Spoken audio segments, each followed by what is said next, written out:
ഫലസ്തീനിൽ വിശേഷിച്ചും ദംശിക്കപ്പെടുന്ന വല്ലാത്തൊരു കാലത്താണ് മനുഷ്യാവകാശങ്ങൾ എന്ന സാർവകാലികമായ വിഷയമായി ഞാൻ നിങ്ങളോട് സംവദിക്കുന്നത്.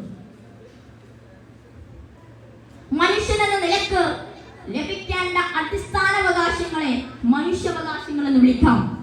ജാതി, മത, ഭാഷ, ദേശമന്യേ എല്ലാ മനുഷ്യർക്കും സ്വാഭിമാനം ജീവിക്കാനാകുമ്പോഴാണ് മനുഷ്യാവകാശം എന്ന ആശയം സാധ്യമാകുന്നത്.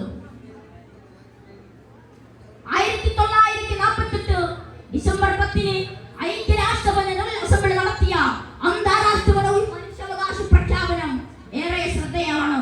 എന്നാൽ ഞാൻ ഇവിടെ നിൽക്കുമ്പോഴും ലോകത്തിന്റെ അഷ്ടദിക്കുകളിൽ നിന്ന് നമ്മുടെ സഹോദരങ്ങൾ മനുഷ്യാവകാശങ്ങൾ ലഭിക്കാണ്ട് നരകതുല്യമായി ജീവിതം നയിക്കുകയാണ്. ഇനി നമുക്ക് ഫലസ്തീനിലേക്ക് കണ്ണോടിച്ചാൽ നമുക്ക് അവിടെ കാണാൻ കഴിയുന്നത് എന്താണ്?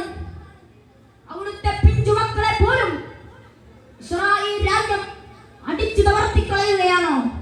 ഇനി നമ്മുടെ ഇന്ത്യയിലേക്ക് കാൽകുത്തി നോക്കിയാൽ നമുക്ക് അവിടെ കാണാൻ കഴിയുന്നത് എന്താണ്? ഇന്ത്യയിലെ ബീഹാർ എന്ന സ്ഥലത്ത് 5 ലക്ഷം മുസ്ലിം ജനതകളെ വെട്ടിനുറക്കിയ RSS എന്ന രാഷ്ട്രീയ പ്രവർത്തകർ ഇവരുടെ തലയിൽ, ഇവരുടെ മസ്തിഷ്കത്തിൽ ഫാസിസത്തിന്റെ കൊടിയാണെന്ന് നമുക്ക് ഉറപ്പിച്ചു പറയാൻ കഴിയും. മനുഷ്യന് ചില അവകാശങ്ങളുണ്ട്. അവന്റെ ആശയങ്ങൾ പറയാനുള്ള അവകാശങ്ങൾ, ചൂഷണത്തിൽ നിന്ന് രക്ഷപ്പെടാനുള്ള അവകാശങ്ങൾ. ഇത് നേരത്തെ തന്നെ ഇസ്ലാം പഠിപ്പിച്ച വിഷയമാണ്.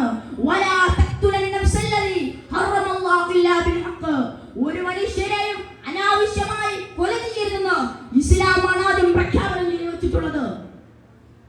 ഒരു സമൂഹത്തിന്റെ സമ്പത്ത് സംരക്ഷിക്കുന്ന രീതി ലോകത്ത് ആദ്യമായി കൊണ്ടുവന്നത് വിശുദ്ധ ഇസ്ലാമാണ്.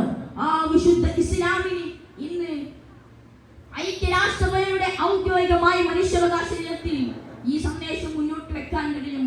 സർവശക്തനായ അല്ലാഹു സുബ്ഹാനഹു വ തആല തൗഫീഖ് നൽകട്ടെ.